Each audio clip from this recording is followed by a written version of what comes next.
Good morning, everyone, and thank you so much for taking part in this virtual community forum of students and families to discuss our plans for the coming fall. I know that this has been a challenging time going back to the middle of the spring semester.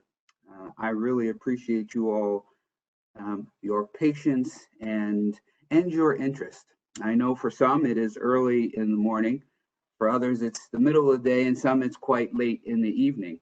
So this program will run an hour, and we will keep it to an hour.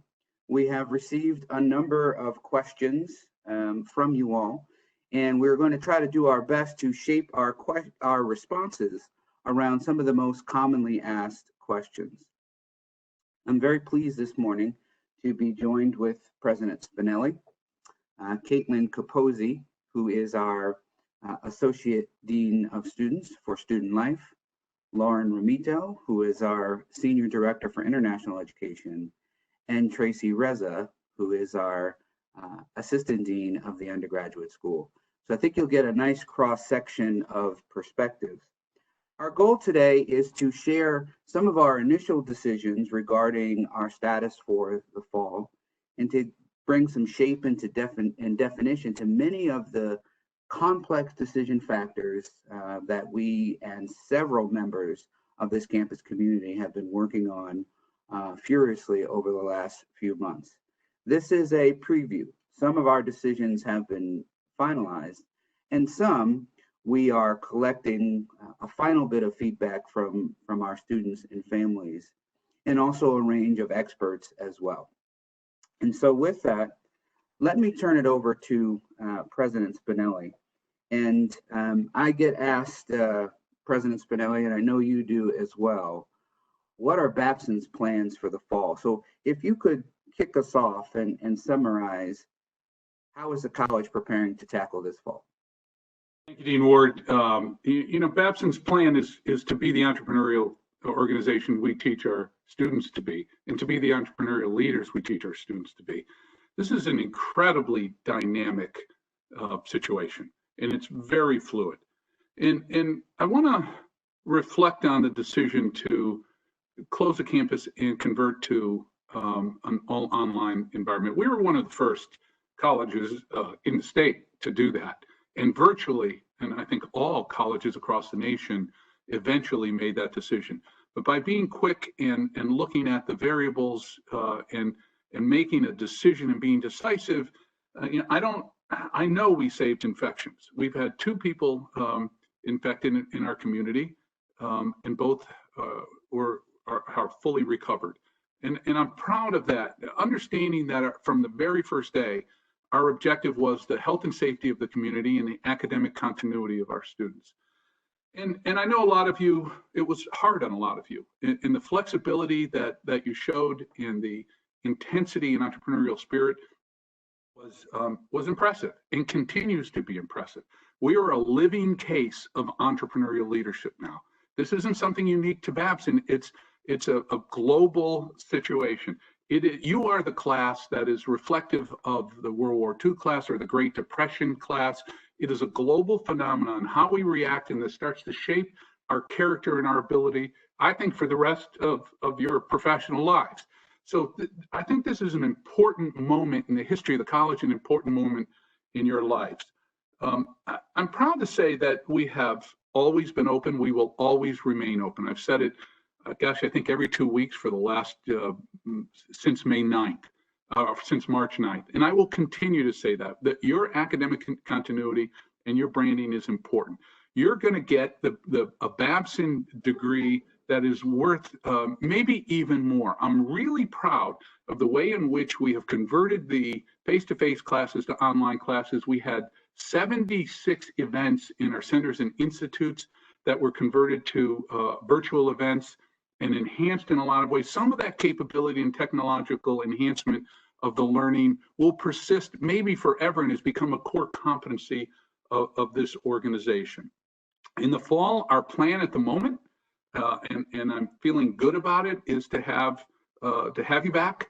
We will send out details about that, and there will be a synchronous delivery system that'll allow you to do some curation of that experience and give you some flexibility. I think that's both important from a business model point of view, and important that you feel a comfort about what we're doing for the plan. I have to tell you, we have engaged a series of industry experts led by a company called EHE, Environmental Health Executives, who really understand the hygiene-related issues of the physical environment of a community. And that there's a series of other experts, internal expertise, and collaborative colleges that are doing this planning. And we have really more than triangulated the problems to enhance the environment and optimize our true north guidelines of health and safety of the community and academic continuity for you. We made tremendous investment in online learning. We have 42 of our 50 classrooms now have sophisticated audio and video. The remaining 8 classrooms have portable audio and video. We may have additional rooms set up around the campus. We're still working on that plan, but all of them will be capable. We have a dining plan in place. We have a housing plan that is near complete. We expect all of this detail to be distributed, to be sent out, communicated to you by July 1. And we're confident that we can deliver on something that is of exceptional value and highly detailed understanding of your needs. I think, Steve, if I could, just to clarify, you've talked about many of the capabilities that we've put in place. Would you talk a little bit about, so one, to clarify, we expect to welcome our students back to campus in the fall. Correct. But we also recognize that for any number of reasons that some students will either be unable to return or perhaps not comfortable returning for any number of reasons. And so we've developed something called WebFlex.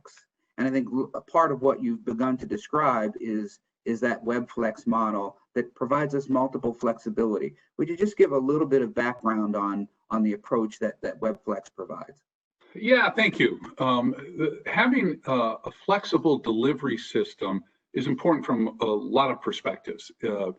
How you can get to campus, what time you can get to campus, how comfortable you are getting to campus.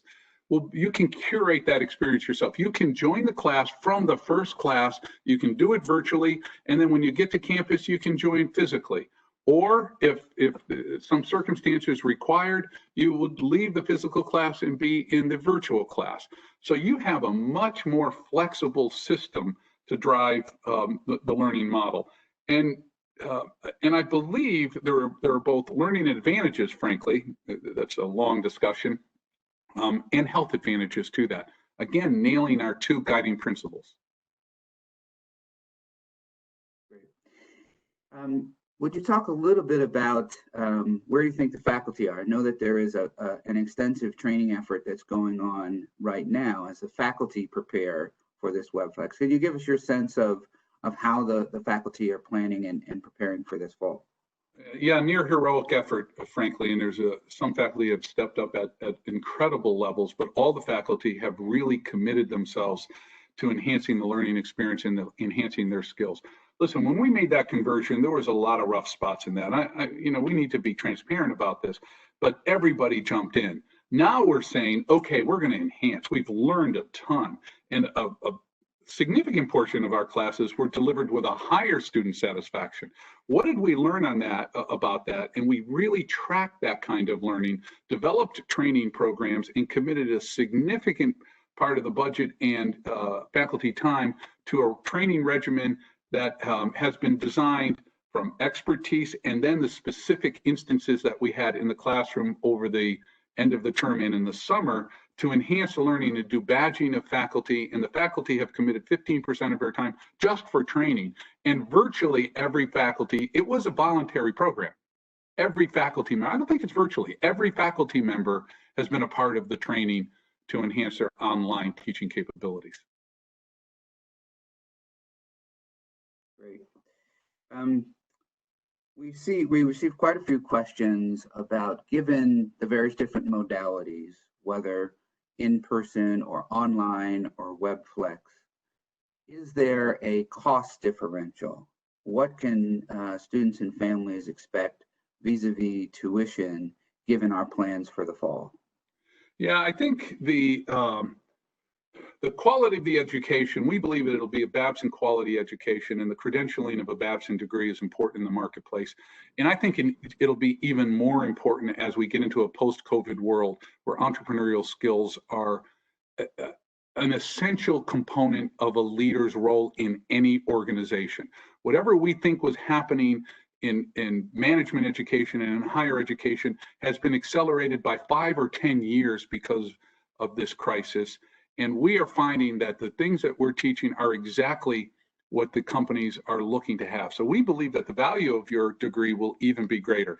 Now, the total cost of your degree will depend on the methodology that you choose. If you're on campus or if you're not on campus, is there a housing bill or a food charge, will be particular to the individual instance. So, and there's lots of detail around that we're still working out. What about particular fees or athletic stuff? We're working on the detail of that, and we'll communicate that on July 1st and going beyond that as that detail becomes more specific to your bills. I think it is the overall value proposition we are excited about. Great. Is there anything that I haven't asked you that you'd want to address before we move on to our other panelists? Well, I think, I've said many times to our faculty and to our investors that a strategy of an organization is pressure tested in a crisis. If it was a bad strategy, it falls apart pretty quickly. If it's a good strategy, it becomes elevated and accelerated very quickly. And what we are finding is that the strategy to be leaders in entrepreneurship education, and in particular, the leadership component that makes it a human-centric phenomenon that really focuses on the student as the leader, has really taken off. And having the relationship with the Arthur M. Blank Foundation and Mr. Blank's gift, we are ahead of schedule on what we thought we could get done in implementing curriculum and programs around that. Mr. Blank has been incredibly generous, has been very supportive, and frankly, I think a little bit surprised that we've been able to accelerate it during a crisis. But again, it proves the value of an entrepreneurship education more than ever. I think you're going to be excited by how we will leverage the Babson promise.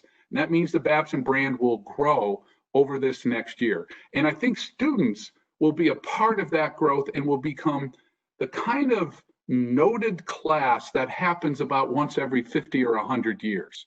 And maybe there are 3 famous classes in the history of Babson. Well, this may end up being the most famous. And what is the student's role in driving that? Thank you so much. Really appreciate that perspective. And I know how committed you are to ensuring a safe return. We talk an awful lot about this pandemic forcing the college as an institution, A, to survive, B, to reemerge, and C, to thrive. And I think that you have been really appreciate your leadership in helping us walk through that perspective. And your partnership. Thank you. Thank you. And so let me turn to some of the academic considerations. Last week, the president shared a message about changes to the undergraduate academic calendar and some of the implications related to that. And so, Tracy, I think you are perhaps in the best position to give additional sort of depth and character and perhaps a rationale for that change and some of the things that students can expect as a result.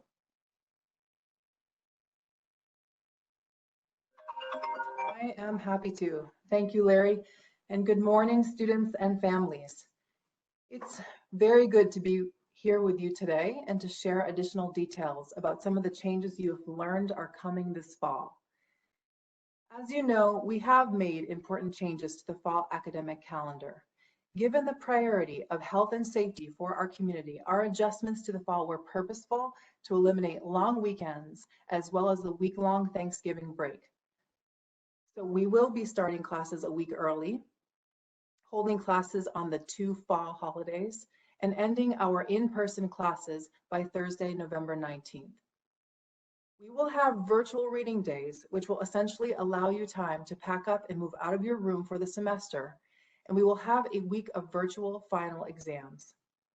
A quick point of clarification, this is a condensed calendar, but it is still a full semester of work. An additional change in consideration of the health and wellness of our community is adding in additional time between classes. This will help us with our social distancing efforts to help students avoid clustering in the hallways as you move to and from your classes. Classrooms will also be de-densified. We will not be packing you in classrooms at this time, but instead, we will be looking at how many students can sit in each class safely 6 feet apart. And as the students know, this will vary depending on the size of the classroom. For some of the smaller classes, this may mean that you may sit in a de-densified class on Monday morning, but on Wednesday, you may be taking it from your laptop in your room, or possibly outside on the lawn if the weather is cooperative. So this fall, you will have a very real mix of classes. You may have one class that is entirely online. You may have an elective that's hybrid, where you may sit in on the class on Monday and not Wednesdays, as I mentioned, or maybe it's more than half the time. This is something that we trust that your professors will manage for each of their courses, and they will certainly be sharing more information with you about how this will work at your individual class at the start of the semester. Another part of the mix is something that President Spinelli just got into, is the WebFlex technology. WebFlex will allow you to take any Babson course online using the WebEx technology that you experienced this past spring. So for students who find that they are unable to return to campus in person, you can still make progress towards your degree because you can participate in all of your classes with WebFlex. Next slide, please.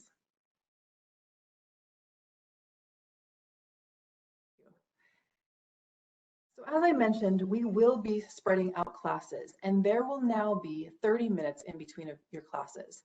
So in fact, this makes for very neat new time blocks at 8 a.m., 10 a.m., 12 noon, 2, 4, 6, and 8 p.m. Now, many of you have already registered for your fall schedule. You did that back in April, and now it is going to look different. However, you will be relieved to know that our priority, even as we discussed the need to make these adjustments, was the importance of honoring your prior registrations. We know how important that is to you. But there will continue to be changes. In fact, we are surveying our faculty now, and they too may decide to change either the mode of delivery, perhaps to 100% online, as well as the timing of their offering. As an example, there are classes that are currently offered once a week that may change to twice a week. And there are classes that are now morning that may be moved into the evening. As you can imagine, our Babson faculty are also making decisions about what works best for them and for their families as we all continue to make decisions in the face of great uncertainty. So we do anticipate additional online sections this fall. Whenever we can, these online sections will be offered in the evening in consideration of many different time zones. And we hope the majority of changes will be made in the next 2 weeks. It's an aggressive timeline. Before the end of this month, we will reach out to you and we'll ask you to look at your current schedule and consider if it works or if you want to make changes. And we will have a new registration period for you so that you can make adjustments. I am pleased to share that we will incorporate a way for you to search for just courses that are 100% online. So there is more information to come for sure. It's a dynamic time, and as a result, you may be making changes to your fall schedule, and it may even happen through add drop. Hope you found this helpful, and back to you, Larry. Thank you, Tracy. I want to just ask you to think about what do you envision to be what are the biggest advantage and perhaps the biggest challenge that students might face in terms of their academic experience this fall? Well, I think when you have an opportunity to look at your schedule and you're thinking about what it's going to look like, it is going to be different. But we really want you back here in person. We feel like that's important to the extent that you're able. But it's going to require, for sure, patience, a willingness for flexibility. It's certainly not going to look the same. As I mentioned, with the very real mix of classes, having an online class, but then going to a class one day and not the other. Your professors are thinking about this, also concerned about it. But we want to work it out. We want it to be as good of an experience as we possibly can under the circumstances. But for sure, I think it's going to take some patience, some deep breaths.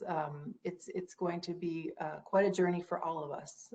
But we're keeping your health and safety in mind, our number one priority. But we also want you to be able to continue your academic experience. So that's sort of, I guess, the things that come to mind when I think about what students will have to consider and how it will be new, it'll be different and challenging, but hopefully they'll be happy to join us if they can. And Larry, let me make a quick comment about the learning experience and the dynamic case study that is real life, real time, real intense that the students will go through. This is going to be an important part of the learning experience. Dean Ward is fond of saying it's not a new normal, it's a next normal. And the next normal informs us about how we're going to deal in our businesses when we're in leadership positions. How you deal with this and how you see the business model evolving and how we shape it to become better and better is going to be an experience that you can carry into the marketplace. And I think you should be looking at this as a broader learning experience because the next normal is going to occur. That's number one. Number two is I can't tell you how many alums have said to me, this is the most connected I've ever been to Babson. I want to do more in classes. I understand the technology better. I know where I can add value. I want to connect with those students. I want to bridge generations. This is a big opportunity for Babson. And remember, we have 42,000 alums. They're all business majors. They're all aspiring leaders. They have a lot to offer. We can be nimble at scale with this. Thank you. When I think about next normal, we've talked a lot about, what will our new normal be? And I like to think of it as fall 20 will not look like fall 2019. And fall 20 will not look like, the middle of spring 2020. For each stage, we're discovering a next normal. And with hope, if we continue to do the right things, if we continue to focus on health and safety and all of those protocols, continue to be flexible in our modalities, smartly welcome students and faculty and staff back to campus, we discover a next normal. We continue to do the right things. By the end of the fall term and heading into the spring term, we discover a next normal. And so that's the way that I begin to think about it and to conceptualize where we're going, right? So we're heading up to a cruising altitude, but there may be some bumps along the way is perhaps another way of thinking about it. And speaking of the next normal, I'm happy to turn it over to Caitlin Capozzi, our Associate Dean of Students for Student Life. And so beyond the academic experience, Caitlin, our students and families will have a number of questions about the out-of-classroom experience, which includes residence life. So I'd like if you would walk us through what kinds of changes and dynamics might our students begin to anticipate given our fall plans? Thank you, Dean Ward. Good morning, students and families. I too am eager to welcome you back to campus in August. And while we don't yet have all the answers that students and families are looking for, I do think it's important to share what we know now to help you prepare for the fall semester. To start, I want to reiterate that we will be reviewing all of the questions and feedback that you've been sharing as we finalize decisions, and we'll be providing that comprehensive plan that President Spinelli shared about our full reopening by July 1st. As Dean Ward just shared, life on campus will look different from what students experienced in fall of 2019, and it will look different from what students experienced on campus during that abrupt closure in March. We have learned a lot related to reopening campus safely, and for our returning students, arriving on campus in August is undoubtedly going to feel like that new normal or the next normal in an evolving situation. I know many are anxiously awaiting information for move-in. Our move-in dates are being reassessed due to the change in the campus calendar. Students can expect to see a staggered move-in schedule that spans a few days, allowing for physical distancing throughout. We're looking into logistics to allow students who live locally the opportunity to drop off items in the weeks preceding official move-in dates in an effort to further de-densify the overall process.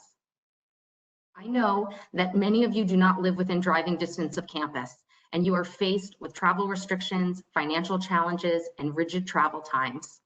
We will be flexible and have options for you to move back to campus to help you navigate those challenges in particular. I do encourage students, as you plan to return, to be thoughtful about the amount of personal items that you bring with you to campus, and to be mindful of the number of family and friends that accompany you on move-in day, as it will be important to minimize guests on campus. Since campus operations will have shifted significantly, we are in the process of creating a return to campus onboarding program for students. This program will launch in early August and will clearly lay out changes to the campus experience and assist you in a successful transition back to Babson.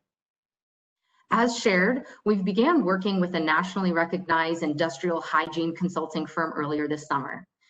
These consultants are examining the infrastructure of the student experience and working with us to develop a comprehensive plan for welcoming you back to campus in August in a way that prioritizes the health and safety of our community members. Primarily, we are focused on de-densification strategies, cleaning and disinfecting protocols, and policy considerations designed to mitigate the spread of the virus while balancing the community connectedness that is truly mission critical for Babson. De-densification efforts in the residence halls will include the conversion of triple and quad rooms to double occupancy. This decision was not based on an unwillingness of students to reside in these rooms, rather on holistic guidance and expertise from the industrial hygienists. Consideration was given to overall square footage and the need for all room occupants to maintain 6 feet of physical distance within the room, keeping in mind furniture configuration. We were also asked to consider the ratio of student to bathroom fixture throughout buildings, as well as our capacity to safely quarantine roommates if one resident of a room is diagnosed with COVID-19. We considered each of these factors and ultimately identified the safest way forward for the Babson community at large, knowing that ultimately these strategies mitigate the risk but do not eliminate it. It's important to note that while we have made difficult decisions to de-densify the residence halls, we are also actively examining opportunities to increase residential capacity to better meet the demand for housing on campus. I know some of you are disappointed by the impact of these decisions, and I want you to know that within this imperfect system, we will make our best effort to work with you in maximizing opportunities to live near your friends if living with them is no longer an option. Students can expect to see a decrease in the gathering capacity of common areas, study rooms, and shared kitchens. Given that these areas within the residence halls are high trafficked, facilities is working on protocols and schedules for increased regular cleaning and sanitizing of these spaces. This also includes laundry rooms and shared restrooms. To assist with contact tracing efforts, students in residence halls will likely be organized in households and assigned specific restrooms in their buildings. Campus-wide, we will see new practices in place related to visitors on campus, specifically visitors in the residence halls. Families, I want you to know that you can still come to campus to see your students, and clear guidelines and expectations for safe visits to campus will be shared prior to our opening in August. Many families have raised questions about the college's plans to care for students who contract COVID this fall. I want to make it very clear that there will be tremendous support for any student who tests positive for COVID while living on campus. Presumed and confirmed positive students will be relocated to an isolation space that is separate from regular residence halls on campus. These are single rooms with private bathrooms and kitchens and will be outfitted with water, snacks, bed linens, and hygiene items. Each of these students will have a staff point of contact to help them navigate this isolation period, including managing their academics. These students will receive daily check-ins from health services staff to monitor their symptoms and respond to medical needs. Our Babson dining team will prepare 3 meals each day that will be delivered directly to the student rooms. And for any students who may have come in contact with these individuals, we have staff trained in contact tracing who will evaluate needs for further quarantine. I also want to note that students living off campus who are diagnosed with COVID will also be supported by a staff and receive regular daily check-ins from health services. Some students have communicated to us that living off campus may be a better option for them and raised concerns about housing refunds. Ultimately, students and families have to make the decision that is in their best interest, including exploring off-campus housing accommodations. Students who determine that living off campus is in their best interest will have the opportunity to cancel their housing without penalty. Housing operations will be communicating with students tomorrow regarding their intent to return and will outline cancellations timeline at that point. It's important to know that Babson Dining is committed to serving food across campus for all dietary needs, including allergen-free foods and food that meets approved medical and religious accommodations. This means that students who live on campus are still required to be on a campus meal plan. Currently, the structure of meal plans are being reworked to reflect the changes in service due to state mandates for the food service industry, and the costs will be adjusted to reflect the condensed semester timeline. One major difference that students will feel is fewer opportunities to dine in, as gathering and physical distancing guidelines significantly reduce seating. We are identifying locations around campus, indoors and out, for students to eat and socialize, but it will likely feel different for our students. I want to highlight that students will be able to use their meal plans at all dining locations across campus. All food will be prepared fresh at Babson, but largely prepackaged and prepared for grab and go due to the limited dining capacity. Menus will continue to rotate and change daily, but there will be less variety offered. And I'm sure the idea of less variety raises some concern. So for clarity, in trim, a typical lunch and dinner will include 4 salad options, 4 sandwich options, 3 entrees, 6 grill items, as well as dessert offerings. So there will be variety, it just will not be as much as returning students are used to. Students will also see increased portion sizes for added meal plan value. Where possible, fresh foods will be displayed and served by Babson dining staff, and there will be no self-service of any kind. Trim will be divided into 2 spaces to allow for more expedient service, with the main dining room being 1 space and a combination of Rogers Pub and the grill room being branded as Trim Express, offering a faster paced service with all foods prepackaged. Retail operations in Reynolds, Duncan, and Centennial Cafe will be transitioned to an all-mobile ordering platform, allowing for physical distance in these tighter spaces. This cashierless system will reduce interactions with dining staff and guests to prioritize their health and safety. We are also increasing the availability of prepackaged self-service opportunities to de-densify crowds during meal times and provide more dining options that are convenient for students in between classes. Daily meal times will be adjusted to allow facilities in Babson Dining to deep clean these venues throughout the day. In Massachusetts, as you may know, facial coverings are required.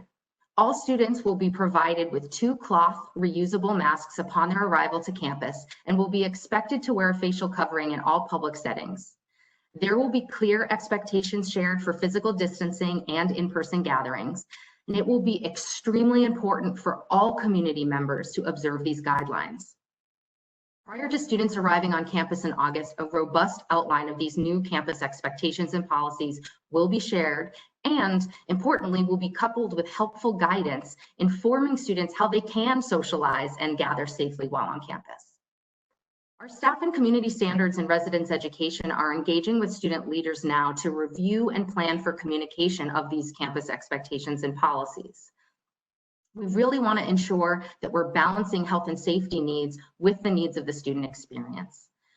We certainly do not expect that this transition to our next normal will be perfect, but we do expect accountability and responsiveness for personal health and the health of the entire Babson community.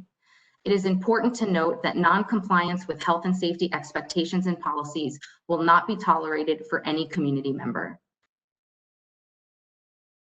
While what I described is the current reality for Babson, schools across the Commonwealth, and perhaps the world, we are still very much committed to Babson traditions and fun this fall. Programming and events will look different.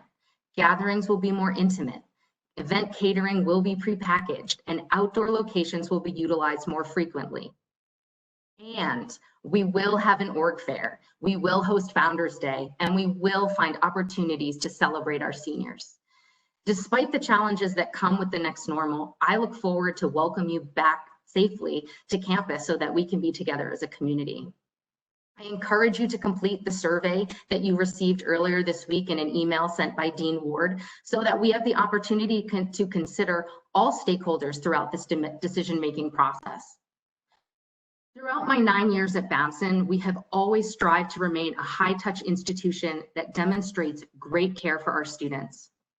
I want students and families to know that our commitment to support student success will remain consistent throughout all the disruption and change that has resulted from this pandemic.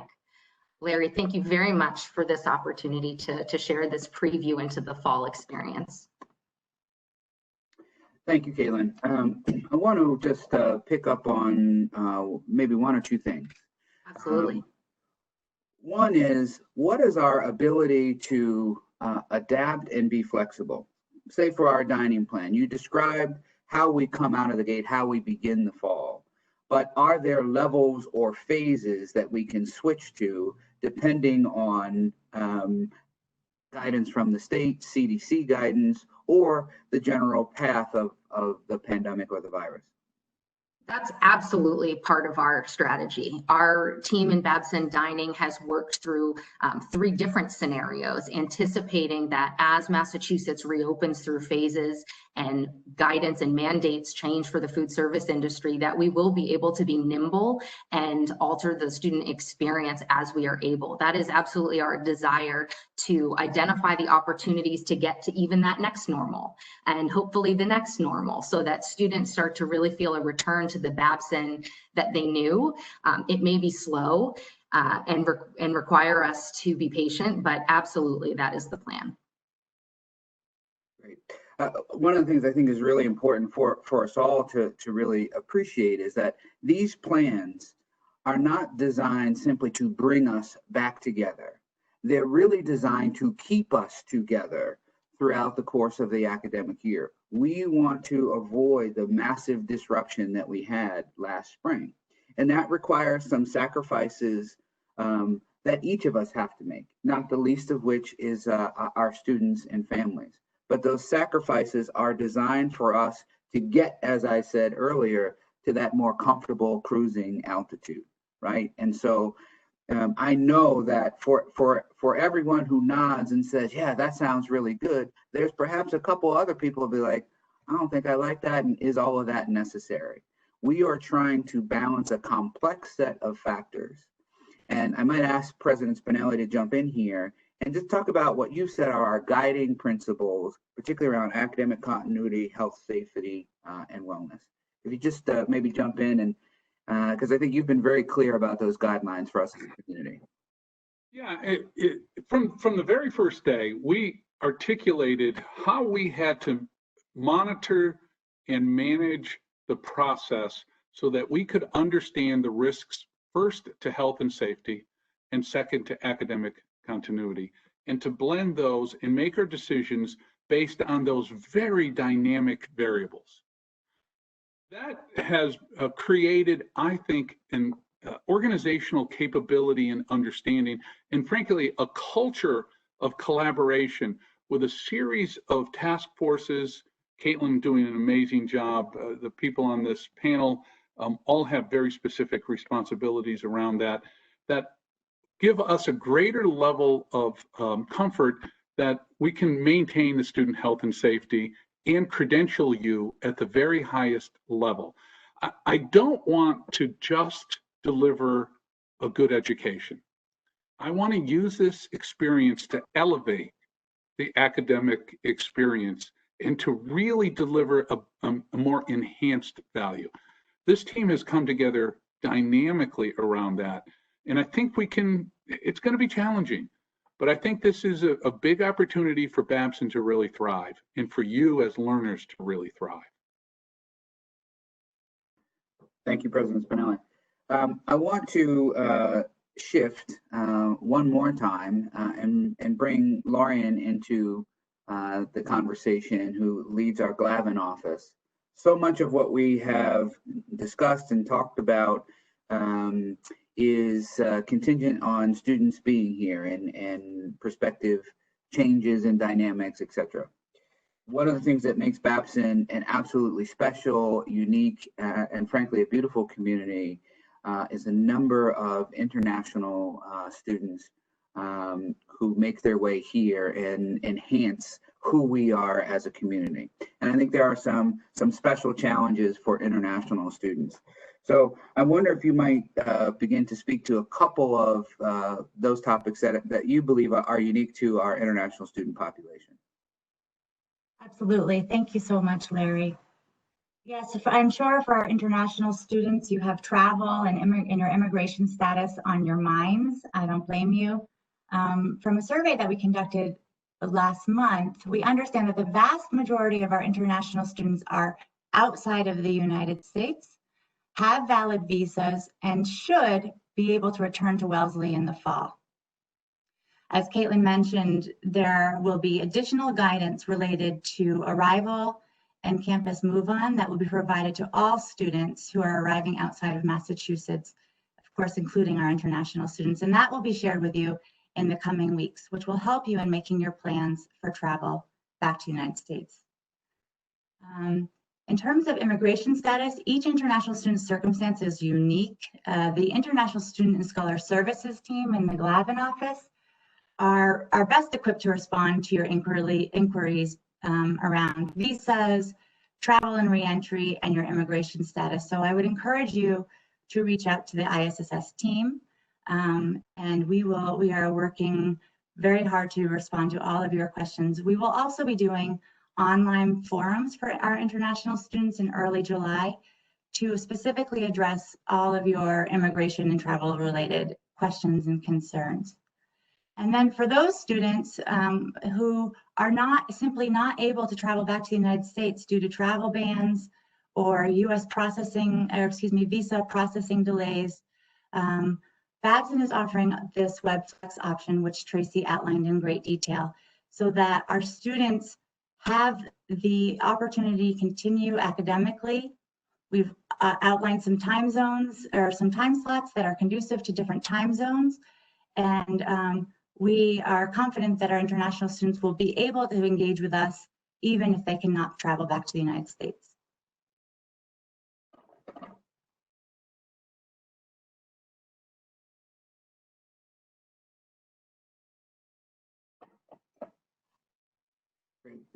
Thank you, Lauren.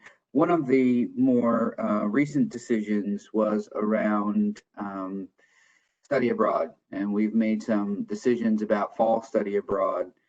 So would you just speak to some of the factors that went into that decision and some of the implications for students who were planning to be abroad this fall?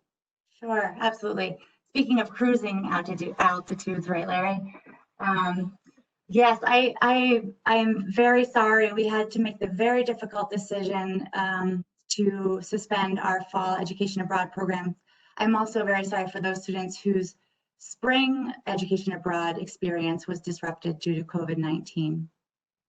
For those students that are impacted by our decision to suspend fall education abroad, We are working very closely with our partners in the Office of Academic Services to ensure that you can register for courses at Babson that facilitate your successful degree progression, and with the housing office as well, to ensure that you are on a priority wait list to get you housing on campus. At this point, we have not made a decision about winter or spring 2021 education abroad. As President Spinelli emphasized, as we've all been emphasizing, health and safety is our #1 priority. So in terms of our education abroad for the spring, we are closely monitoring the U.S. Department of State travel advisory list, the World Health Organization, the Center for Disease Control in terms of their guidance, as well as communicating very closely with our international partners around the world to better understand the COVID-19 picture and its impact on the global mobility. As you know, Babson offers a robust portfolio of education abroad opportunities, different types of programs, the BRIC program, for example, exchange partner programs, short-term programs led by Babson faculty. And each of these programs has important variables that dictate our planning. Some of the programs require planning far in advance of the program departure date. So this informs timelines of when we would need to make decisions and further suspensions. In all cases, we are contingency planning and will communicate any decisions the college makes around winter and spring education abroad with plenty of lead time so students can pivot and successfully register for classes and/or housing at Babson. And then most importantly, while the coronavirus has required us to look closely at our international travel this year, I reassure you, we have not given up on global learning. Absolutely not. The college still sees this as an important and integral part of the Babson education. And so the Glavin office is actively exploring some exciting virtual global learning experiences for students. And we will be communicating about these in the near future. So please stay tuned for that. Great, thank you. I want to do some review, and as I begin that review, I'd like each of the panelists to think about a word of parting advice or thoughts for students and families to think about as they prepare for their return. So that's your homework over the course of the next minute. So I'll be coming back to each of you. I know that we have shared a lot, and this is designed to be a preview. Some decisions have been finalized, others are in the process of being finalized, and we are preparing a comprehensive return to campus operations and fall opening plan that will be released by President Spinelli by July 1st. And so that is a mechanism that we will communicate, and we will try to over communicate through the course of the summer. I know that there are and will continue to be a number of questions and a number of perspectives. You still have an opportunity to provide feedback and insight, which I think is incredibly important. We've mentioned the survey, which I sent a link out, and I'm sure that we will send a reminder out, and that will remain open, I believe, through June 16th. So I really want to encourage you to fill out that. It's incredibly helpful in our planning. We have a complex set of decision factors and related plans. And you've heard us talk about the academic experience. You have heard us talk about what we believe will be the residential life experience. We have tremendous resources and planning. We have consulted with experts. President Spinelli and Caitlin mentioned environmental health and engineering, a world-class industrial hygiene firm that has really given us careful guidance and direction. It's one thing to take CDC guidance or guidance from Governor Baker here in the Commonwealth of Massachusetts. We've taken that a step further and hired our own personal consultant to walk us through a number of issues. And this is critically important with your health in mind. Again, we're not simply trying to return to campus operations. We want to stay in campus operations. I can tell you from deep personal experience, I live on campus. I come to my office on campus a couple of times a week where I am now, and it's lonely without you. And I don't want to be lonely for much longer. And my wife doesn't want me home for much longer. So essentially, this is all about me. I kid. But understand that we take this incredibly seriously.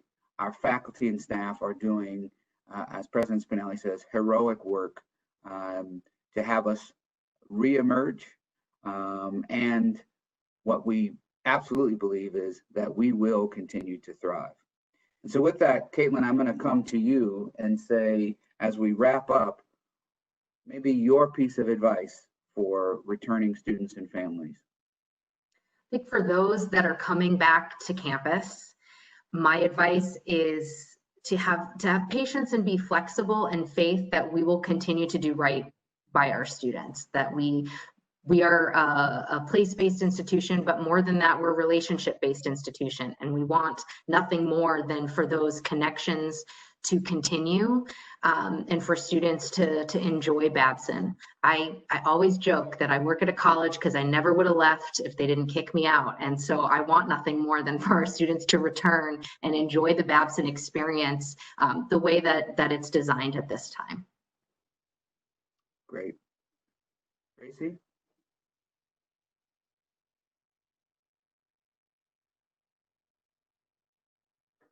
Well, Larry, sorry, I didn't realize my video was off.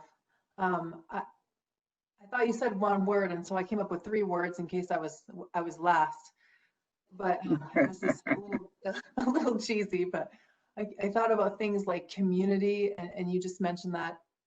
I thought about confidence that actually Caitlin just said, like, so the confidence that we can do this, and also the care that we take every day when we have these conversations. Man, we want to bring the family back together. I mean, this is we miss you. We miss our students. We miss the community. We miss each other. So we'll do everything we can, and I'm ready. Like I'm ready for that. And no matter what it looks like, to take these sacrifices, as you spoke to earlier, Larry. You know, I'll wear a mask, whatever we need to do. But I'm ready to bring the faculty back, the faculty, the students, the community back together. So that's my one word. Thanks. Multiple words, but I like them. Lorian. I think this pandemic has proved to us more than ever that we are an interconnected world. And that is such an important part of the Babson experience. And I want to reiterate that global learning doesn't equate to getting on a plane. Global learning is happening in our classrooms, whether those are virtual classrooms or physical face-to-face classrooms. And so we will continue to be learning from one another, from our domestic students, our international students. And so that never stops, despite what the pandemic picture looks like. Thank you, Lauren. President Spinelli.